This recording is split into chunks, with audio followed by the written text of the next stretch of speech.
Trent Crimm, The Independent. I understand there's a kind of interesting story about how you got that part. How'd you get Trent Crimm? My manager in America sent me the script, said, I think there's a role in here that you might like, which was the role of Higgins, played by Jeremy Swift. This was the pilot episode. I read it and I was like, I'm just not going to get this role. This is not going to go my way. I just could feel it. There was this character name that I saw called Trent Crimm. He was in one scene and his first line was, Trent Crimm, the Independent. And I just laughed and thought I could hear his voice. And I got in touch with my manager and I said, I'm not going to get Higgins. I'm telling you that now. I said, but please let them know that I'd be really interested in this smaller role. And he said, are you sure? And I was like, yeah. It looks like only a day play or whatever, but I'd like to, do that.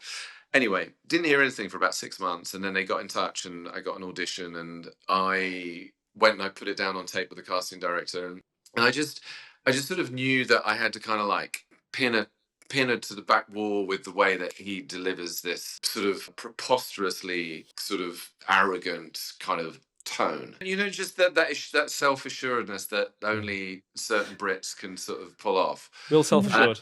Will exactly. Will self-assured. And then just sort of found this tone, for Trent Crimm, The Independent. And then I just did it. And then the casting director just kind of howled with laughter. She said, "Can you just do that? Can you just do that again?" And I did it again. And then I got the role. And that was that, really.